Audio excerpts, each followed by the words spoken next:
ETF index mutual funds నేర్చుకుని stock మార్కెట్లో రాణించాలనుకుంటున్నారా? వెంటనే ఈ నెంబర్కి కాల్ చేయండి. నమస్తే అమ్మా. నమస్తే తల్లి. అమ్మ, ఈ కాలం పిల్లల్లో ఆధ్యాత్మికత తెలియకుండానే అలవర్చాలి అని అంటే ఒక వాళ్ళ డైలీ రొటీన్లో ఇదొక రైచువల్ గా ఇమిడించాలంటే ఏం చేయాలంటారమ్మా? పిల్లలు చెబితే వినరమ్మా, పిల్లలకి చెప్పద్దు. మనం చేస్తే చూసి నేర్చుకుంటారు. ఇది నేను ఎప్పుడు చెప్పే మాట. ఎస్. కనుక ఇంట్లో ఆధ్యాత్మిక వాతావరణం ఉంటే వాళ్ళకి అప్రయత్నంగా వస్తుంది.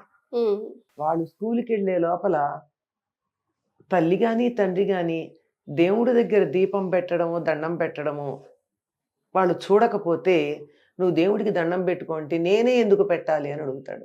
వైమి అంటాడు. అంతే కదా. అందుకని ఇంట్లో వాతావరణం కల్పన చేయాలి. ఇంట్లో సరైన వాతావరణం ఉంటే పిల్లలు బాగా ఎదుగుతారమ్మా.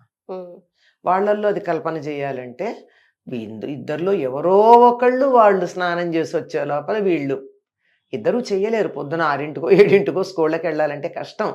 కనుక ఒకళ్ళు సిద్ధంగా ఉండి అలవాటు చేయాలి. లేదంటే అది కూడా కుదరని పరిస్థితులు రావచ్చు.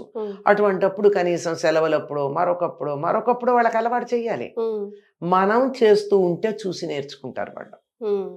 కనుక ఆధ్యాత్మిక వాతావరణం ఇంట్లో కల్పన చెయ్యాలి. ఆధ్యాత్మిక వాతావరణం కల్పన చెయ్యండి అనగానే మనం అన్నీ మానేసేయండి, ఎప్పుడు కృష్ణారామ అంటూ కూర్చోండి, స్తోత్రాలు చదువుకోండి, పురాణాలు చదవండి అని చెప్పట్లేదు.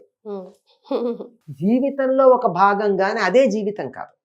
ఎప్పుడైతే జీవితంలో అది ఒక భాగం అవుతుందో కొంతకాలానికి కొంచెం సమయాన్ని మీరు ఆధ్యాత్మికతకి కేటాయించి ఒక క్రమశిక్షణతో దానికోసం పెట్టారో తరువాత రోజుల్లో అది పూర్తిగా జీవితం అంతా విస్తరిస్తుంది. వద్దన్నా వస్తుంది.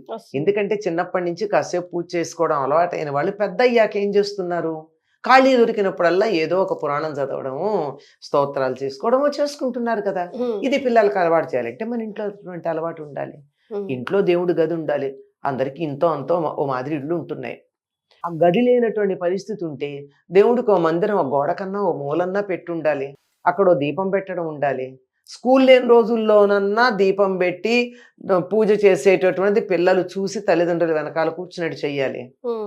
ఇవి చేస్తే రాదు కదమ్మా. ఇవి చేయలేకపోతున్నాం మనం. సెలవు వచ్చిందంటే పిల్లల కన్నా ముందు పెద్దవాళ్ళే రిలాక్స్ అయిపోతున్నారు. అవునా కదా?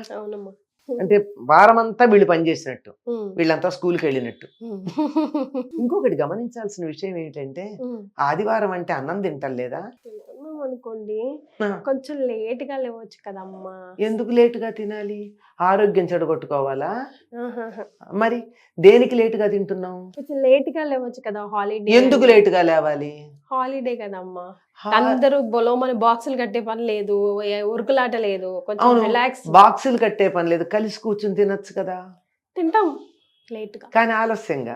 ఇది ఎప్పుడైతే అలవాటైందో పిల్లలకి ఏమనిపిస్తుంది అంటే ఎప్పుడు లేటుగా లేద్దామా అనిపిస్తుంది. ఎప్పుడు రోజు సండే అయితే బాగుండు అనిపిస్తుంది. అంచేత ఆది సోమ అన్న తేడా లేకుండా ఒక సమయానికి లేవడం, ఒక సమయానికి పనులు చేసుకోవడం అన్నది అలవాటు అయినప్పుడు అసలు రేపు సోమవారం స్కూల్కి వెళ్ళాలని లేదు, ఆదివారం లాగా రిలాక్స్ అవ్వాలి, ఇలాంటి ఆలోచనలు రావే. కరెక్ట్. ఆదివారం సెలవు ఎందుకు ఇచ్చారా ఆంగ్లేయులు వచ్చిన తర్వాత? వాళ్ళు చర్చి కడతారు గనక అందుకు ఇచ్చారు. వాళ్ళు ఆ రోజు ప్రత్యేకంగా దైవ ప్రార్థన కేటాయించుకున్నారు. అది వాళ్ళ పద్ధతి. ఎంత రిచువలిస్టిక్ గా చేస్తారమ్మా అది. మనం బద్దకిస్తున్నాం కానీ ఆదివారం లేవడానికి వాళ్ళు త్వరగా లేచి రోజు కన్నా ముందు లేచి చర్చి కడతారా లేదా? మరి వాళ్ళు మనతో పాటే వారం అంతా పనిచేశారా లేదా? మరి వాళ్ళని వేరే విషయాలు అనుసరించినప్పుడు ఇదెందుకు అనుసరించాం? మనకి సౌకర్యంగా ఉన్నది, బాగున్నదన్నా తీసుకుంటున్నాం. మనకి సుఖం లేదు అనుకున్నది వదిలేస్తున్నాం. బాగుండడం సుఖం కోసం పెడుతున్నాం. కనుక వాళ్ళందరూ ఎందుకు ఆ సంప్రదాయాన్ని పాటించేటటువంటి వాళ్ళు తప్పనిసరిగా మతం మీద బ్రహ్మాండమైన విశ్వాసం కలిగి ఉంటారంటే ప్రతి ఆదివారం తప్పనిసరిగా చర్చికి వెళ్ళాలనేటటువంటి ఒక నియమం వాళ్ళు పెట్టుకున్నారు. పసిపిల్ల బాలాది పెడతారు. అవును కదా? అవునమ్మా. అలాగే శుక్రవారం మసీదుకి వెళ్ళాలని ఒక విశ్వాసం కలిగిన వాళ్ళు పెట్టుకున్నారు. అవునా కదా? మరి వాళ్ళల్లో ఆధ్యాత్మికత బాగా ఉంది కదా మనకన్నా. ఆధ్యాత్మికత అందామా, మతం మీద విశ్వాసం అందామా, ఏదైనా ఒకటి అధికంగా ఉన్నాయి కదా. మరి మన దగ్గర ఎందుకు లేకుండా పోయింది? మన జీవన విధానంలో దాన్ని ఒక భాగం చేయలేం. చెయ్యాల. మనం దాన్ని తేలిగ్గా తీసుకున్నాం. ఇంగ్లీష్ లో చెప్పాలంటే we take it for granted, we took it for granted.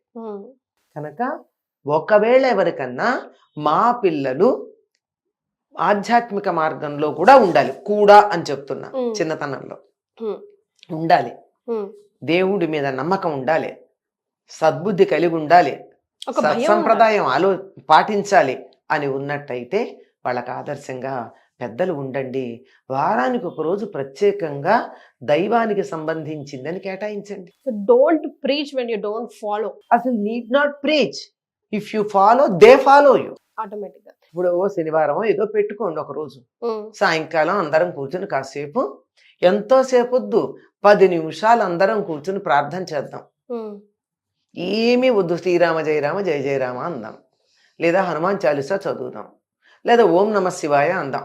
10 నిమిషాలు లేదా 5 నిమిషాలు అందరం కూర్చుని ఒక సమయానికి చేద్దామని ఒక నియమం పెట్టండి. పొద్దునైతే కుదరకపోవచ్చు కదా, వారానికి ఒక్కరోజు సాయంకాలం కుదరదా? పోనీ ఆదివారమే పెట్టండి. ఆదివారం అనుకున్నాం కదా, ఆదివారం సాయంకాలమే పెట్టండి. కంపల్షన్ పెట్టాల్సిందే. ఒక్క వారానికి ఒక్క రోజు కానీ అలా పెట్టినట్టయితే ఏదో ఒకటి, ఎంతోసేపు వద్దు, ఒక నియమం 5 నిమిషాలు అనుకుందాం. 6ంటికి సరిగ్గా 6 నుంచి 6, 5 దాకా, లేదా 6 నుంచి 6, 10 దాకా, దట్స్ ఆల్.